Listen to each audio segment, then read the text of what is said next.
Forecasters tell us Tropical Storm Arthur will become the first hurricane of the season by tomorrow. Warnings are up along the coast of North Carolina. Residents of Cape Hatteras have been ordered to evacuate. Governor Pat McCrory urged folks to be prepared, or, as he put it, don't put your stupid hat on. This is the view from the space station. Arthur is expected to head up to the East Coast as July 4th approaches. Fireworks may give way to waterworks. Eric Fisher is chief meteorologist. Eric, what's Arthur up to? Well, Scott, good evening. Arthur has been intensifying throughout the day. Today is just shy of hurricane status. Winds at 70 miles per hour. Its pressure is down to 992 millibars just off the coast of northeastern Florida. Here is the very important track of Arthur over the next couple of days. Now, as we head through tomorrow afternoon, we're at about 2 p.m. located just offshore of Wilmington, North Carolina.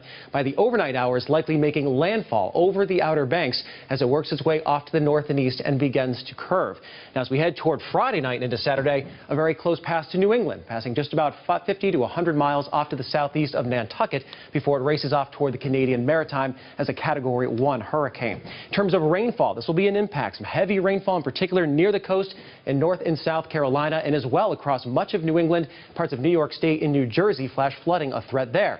In terms of storm surge, this is something else to watch for. Up to 3 feet from the Georgia coastline up through much of South Carolina, and the same type of surge here across eastern North Carolina. People say sometimes it's only a Category 1 storm, and Scott, what we say is don't focus on the category, focus on the impact. If a local official tells you you need to take action, please listen to them and respect the nature. And hurricane status reached at 74 mile-an-hour winds.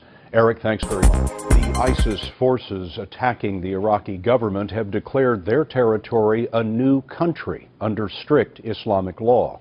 Their leader is becoming, in effect, the new Osama bin Laden. Elizabeth Palmer has learned more about him. In this elaborately produced video released by ISIS in May, there's a glaring omission. Among the fighters and the ISIS faithful, we see not a single glimpse of their leader, Abu Bakr al-Baghdadi. In fact, there are only 2 known photographs of the man born in Iraq in 1971 who now controls the most extreme Islamist army on earth. And that's no coincidence, says Firas Abi Ali, a Middle East analyst. You don't survive for a very long time in this kind of business if everybody knows your name and knows your face and knows where you stay. In 2005, during the U.S. occupation of Iraq, American soldiers arrested al-Baghdadi. But when the military closed its Camp Bucca prison, Baghdadi was handed over to the Iraqis, who let him go. In the 5 following years, here's what he built. A fighting force that joined Syria's civil war and took over hundreds of square miles.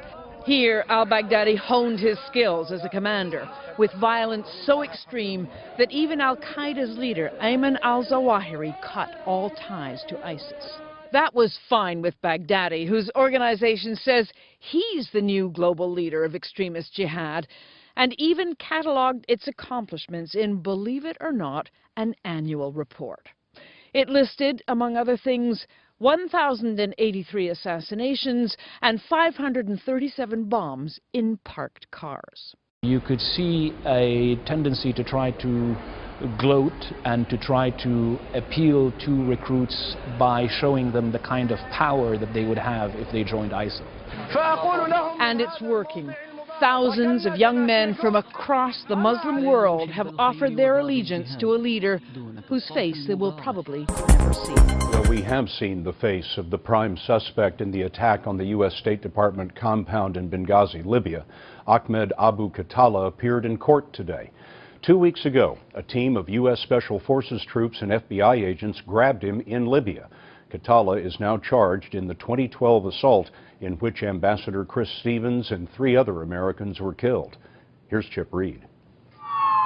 Under extraordinarily heavy security, Khattala arrived at the federal courthouse in Washington.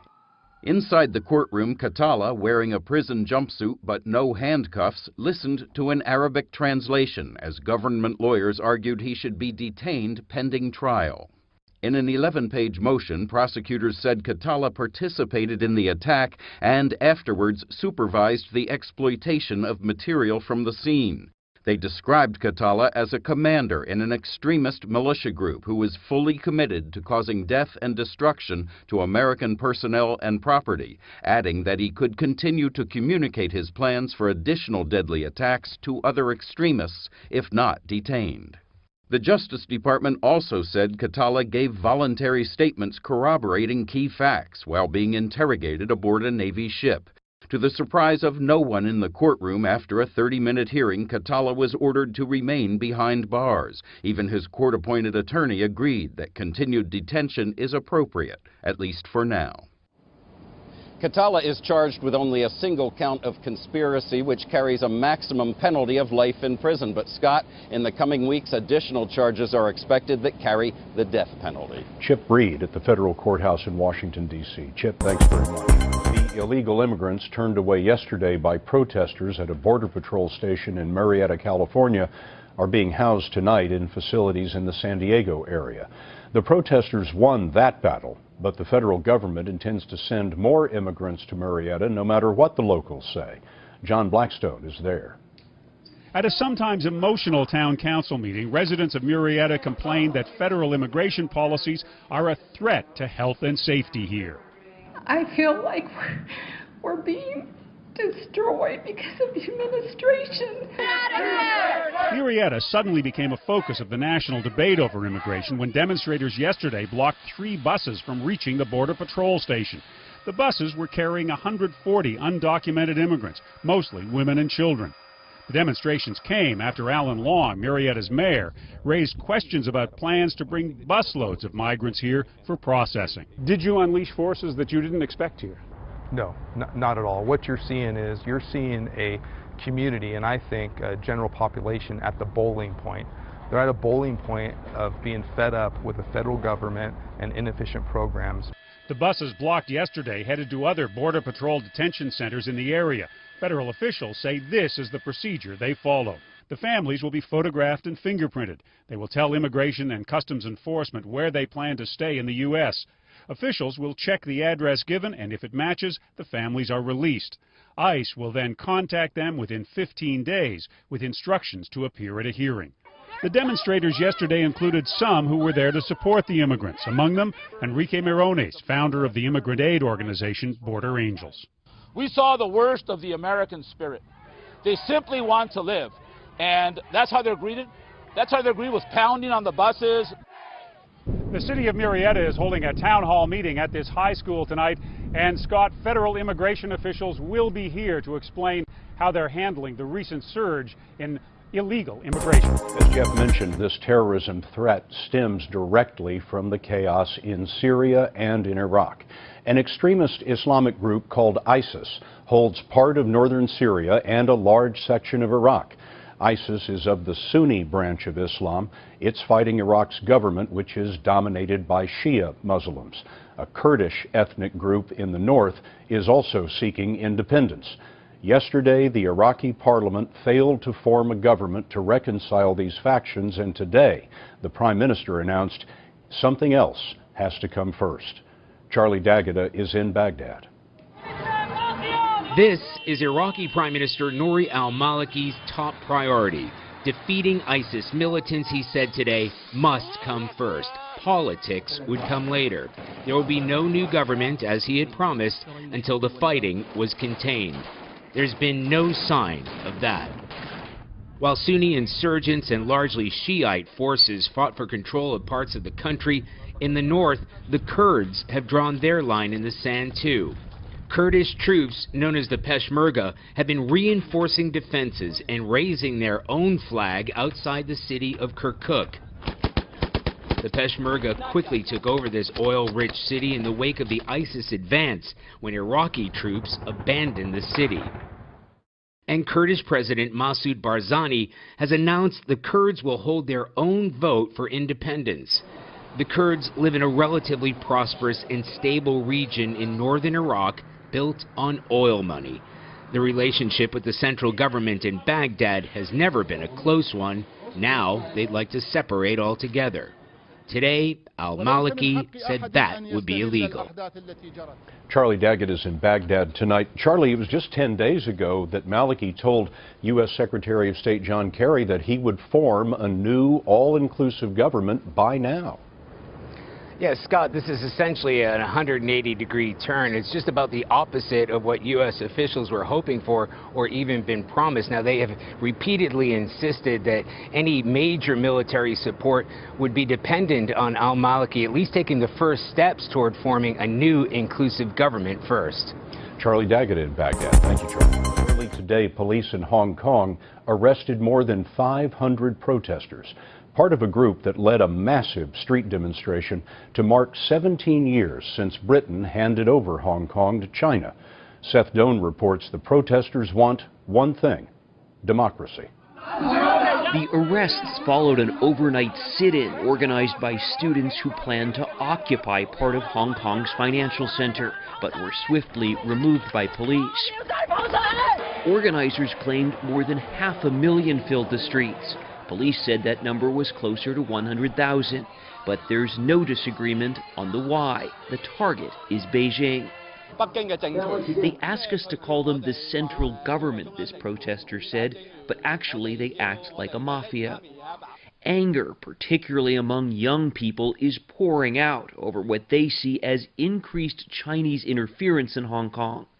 The former British colony has an unusual setup called One Country, Two Systems, which allows Hong Kong a high degree of political autonomy and its own legal system. The annual protest march was much bigger this year, as it followed a symbolic referendum that saw nearly 800,000 people take part in a pro-democracy vote, which Beijing denounced as illegal. Protesters yelled, "We do not fear China's pressure." His teacher said he came to demand justice and democracy for the next generation. Hong Kong protesters are looking ahead to the 2017 election of its chief executive. Currently, Beijing hand selects the people for that ballot. The protesters want to be able to put their own people on the ballot. Scott, as you might imagine, that idea is dismissed by the central government here in Beijing. Seth Doan in China for us tonight. Seth, thank you very much. 50 years ago tonight, discrimination in public accommodations was outlawed as President Johnson signed the Civil Rights Act of 1964. That, of course, did not end the battle for racial equality, a battle that would cost one woman her life. Mark Strassman has her story. Mary Lillebo's mother was a martyr of the civil rights movement. It's my mom's picture, and it says, "Well-behaved women rarely make history." Viola Liuzzo, a Detroit housewife and mother of 5, would become part of history. If she had something to say, she said it. If she felt something needed to be done, she did it. And she saw Bloody Sunday and just had to do something about it. It was Sunday, March 7th, 1965. Alabama police beat 600 demonstrators as they marched for voting rights. These images spurred Liuzzo to drive to Selma and join the protesters. Mrs. Liuzzo was struck and killed. As Liuzzo was driving along a pitch-black country road, Ku Klux Klansmen pulled up to her car and shot her to death. She was 39. Her daughter Sally was only 6. Dad looked at me and just started screaming, "Mama's dead, Mama's dead." That's how I found out. Nothing was ever the same again. Not for Liuzzo's family or for 19-year-old Leroy Moten, the only passenger in her car. How often do you think about that night? All the time. Somebody just shot through the window, and all of a sudden, car went off the road. You know, glass started hitting me in the face. When did you realize that she was in real trouble? When I tried to wake up, when I grabbed by the arm, pulling, and said, "Miss, miss, miss." You know, she didn't say a word. After her death, there was a racial backlash against the Liuzzo family. They got hate mail. A cross was burned on their lawn. And at her school, Sally was jeered. Grown-ups surrounded me, and they started throwing rocks at me, and they said, "You're a lover's baby. Your mama didn't love you." Viola Liuzzo was the only white woman the Klan murdered during the civil rights movement. Mrs. Leoza went to Alabama to serve the struggles for justice. She was murdered by the enemies of justice. Her death helped further the cause. 5 months later, President Johnson signed the Voting Rights Act. If Mrs. Luzo wasn't killed, we wouldn't have had a voter right bill. It took the death of a white woman to get the votes to pass the Voting Rights Bill. Right. This is the Alabama road where she died. The marker reads, "In memory of our sister, Viola Liuzzo." Was it worth it? Yes. I wouldn't change a thing. I mean, it's been hard. I miss her, but I'm so proud of her. We learned late today that airline passengers headed to the United States will be seeing tighter security soon because of a rapidly emerging terrorist threat, potentially involving American terrorists. Jeff Pegues has details. Intelligence sources say the increased security will be on flights from Europe and the Middle East to the United States. Officials would not release specific details about the changes. In a statement, Homeland Security Secretary Jay Johnson said aviation security includes a number of measures, both seen and unseen.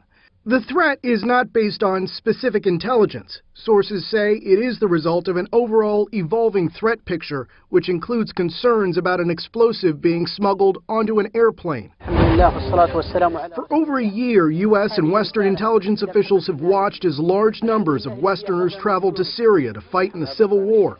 Militants have even celebrated the Westerners who've joined them. Intelligence officials say there are as many as 7,000 foreigners in Syria and now possibly in Iraq. The number of Americans is believed to be near 100. The concern has been that Westerners sometimes receive less scrutiny when traveling, making them attractive to al-Qaeda in the Arabian Peninsula. AQAP bomb makers have been responsible for past bombing attempts on U.S.-bound planes. The underwear bomber on a Detroit-bound airplane in December of 2009, and there were explosives hidden inside printers on 2 cargo flights bound for the United States in October of 2010. None of the bombs were detected by airport security.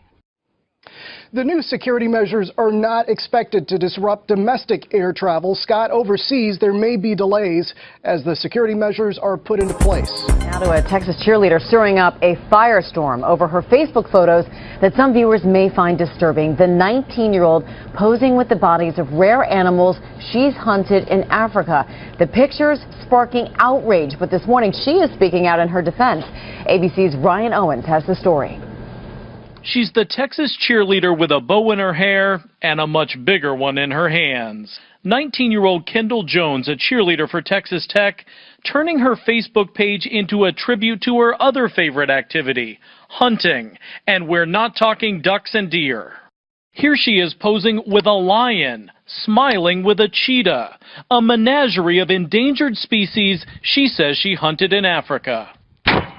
The cheerleader's Facebook page doesn't exactly have animal rights activists picking up the pom-poms. Some posters have called her despicable and the world's #1 top hated person. Hi, I'm Kendall Jones from Cleveland High School. When Jones was featured as a Scholar of the Week on our Dallas affiliate WFAA, she talked about her love of animals. So, do you have any dogs? Yes, I have 2 of my own. And now Jones is firing back at her critics, pointing out the money she pays for these big game hunts helps prevent poaching. She writes, "This is a conservation effort to assure that they never do become extinct."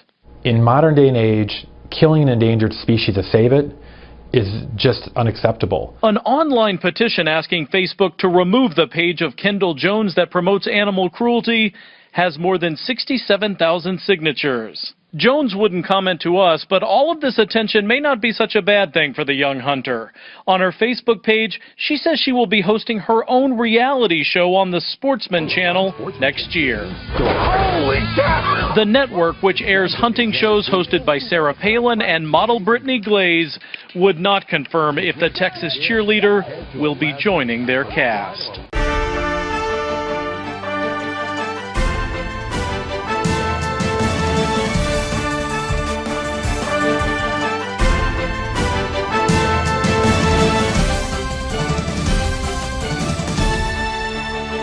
Hungary being warned it may need even more budget cuts to get its debt down or run the risk of being put back on watch by EU finance monitors. Alexei Arshevsky reports on why the country is finding it tough to stay within the deficit limits imposed by Brussels.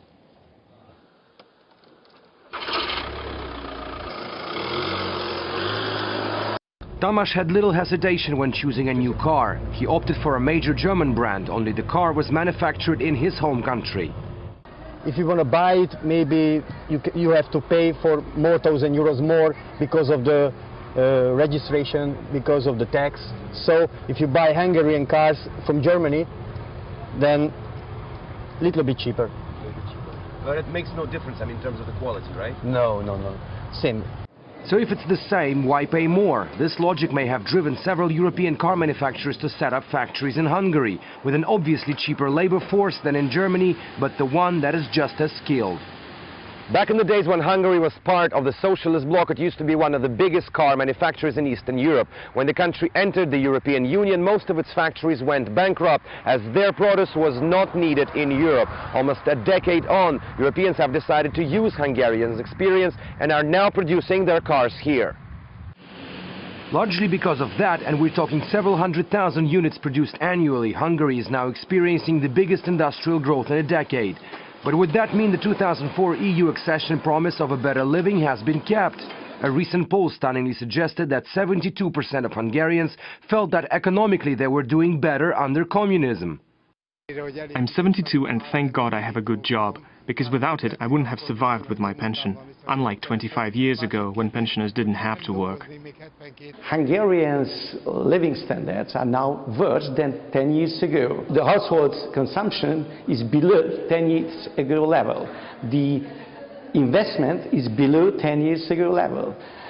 Hungary's economic officials are happy to see improvement and say this is largely due to them finding their own ways to run the country. No, Mr. Orbán. That may be among the reasons why Hungary's Prime Minister Orbán does not get along with Brussels. The strong leadership that has enabled Hungary to get out of this mess is something those politicians envy. We want all the degrees of freedom that we can have, understanding that being a member of a club like the European Union, it has implications for the policies that we can pursue. But we're not in favor of having to coordinate more policies than necessary. Hungary's recovering economy is now facing a big test. EU funding is predicted to slow even more in the next 3 years. That's when it will be clear whether it has indeed found its own way. But officials are already making no secret of it. Budapest is now looking eastwards to boost trade with Russia and China. I experienced this anger shortly before the Beijing Paralympic Games. Oscar was at the pre-games training camp and phoned me, Mr. O'Sullivan, raging about what he perceived to be inadequate training kit. His fury at the South African management caught me by surprise. Oscar knew he couldn't be ignored, and his anger would ensure his demands were met. I hadn't expected Oscar to be a prima donna. No evidence could be found to indicate that Mr. Pistorius has a history of abnormal aggression or explosive violence. He does not display the personality characteristics of narcissism and or psychopathy that are mostly associated with men in abusive relationships and have been linked to rage-type murders in intimate relationships. Those who know him describe him as gentle, respectful and conflict avoidant. The times when he did become angry were found to be suitable for the situation and context. His style of conflict resolution is to talk through the situation or remove himself from the situation.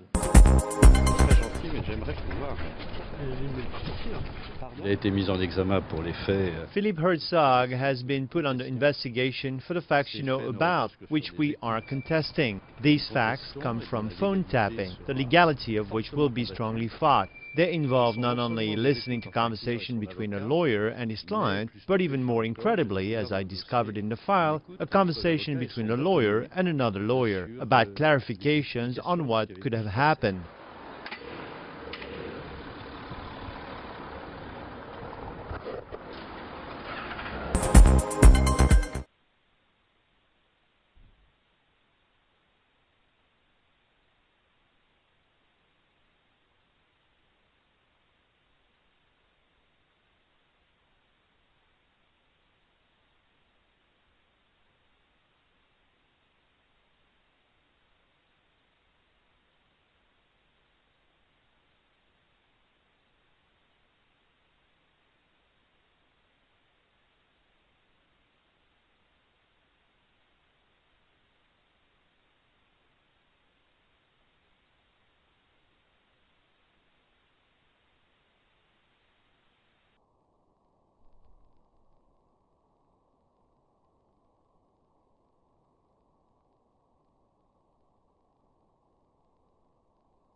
The situation is difficult. There aren't any services. There is no electricity, hot water or ice. We only had ice the first days, and after that, there wasn't any. A lot of the children here have diarrhea from the heat and water.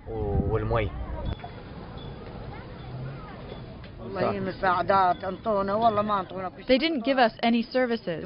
They only gave us blankets, and they didn't bring food. They didn't give us anything for cooking.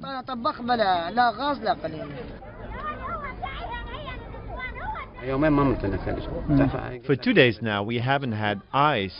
As I said, it's very hot and we're fasting. The most important thing is ice, because it's so hot.